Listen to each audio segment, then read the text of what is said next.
Si mon âme est sale, je ne pourrai pas laisser transparaître la gloire de Dieu qui est dans mon esprit. Ça veut dire que si, par la parole de Dieu, je purifie mon âme, en ce moment-là, je peux m'attendre à voir les choses prospérer à l'extérieur.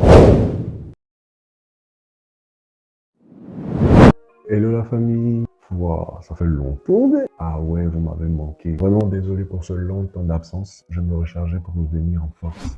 En tout cas, je suis vraiment content de vous retrouver, pour échanger comme on le faisait. Alors dites-moi, qu'est-ce que j'ai raté?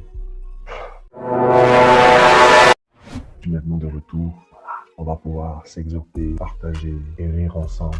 Aujourd'hui, je vous parlerai de quelque chose d'assez particulier, que je vis en tout cas, mais que j'aimerais sincèrement mieux expérimenter.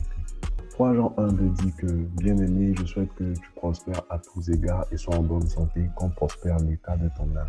Et si vous avez bien vu, c'est une affaire de prospérité encore. Le pasteur Assis a expliqué ce dimanche-là que si mon âme est sale, je ne pourrai pas laisser transparaître la gloire de Dieu qui est dans mon esprit. Ça veut dire que si, par la parole de Dieu, je purifie mon âme, en ce moment-là, je peux m'attendre à voir les choses prospérer à l'extérieur. Parce que comme c'est dit, c'est la bénédiction de l'Éternel qui enrichit. Et donc, quand j'ai compris ça, je me suis dit que désormais, c'est-à-dire à partir de cette semaine-là, je vais miser sur l'intérieur. Alors, j'ai prospéré pour 1 milliard de mon âme. Remplir mon cœur de paix, de joie, d'amour, en tout cas de tout ce que procure la présence de Dieu, et ne rien laisser de mauvais rentrer dans mon cœur. En d'autres termes, j'ai décidé de ne pas me laisser acclimatiser par un quelconque démon.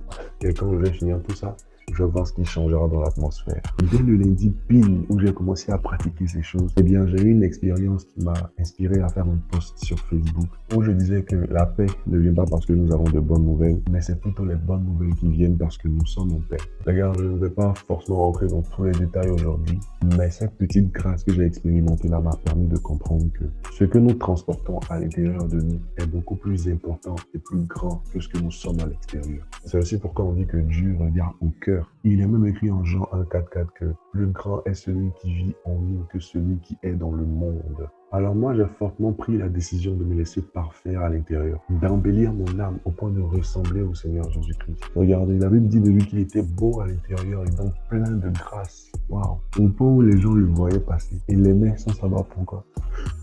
Tiens, ça me parle fort même.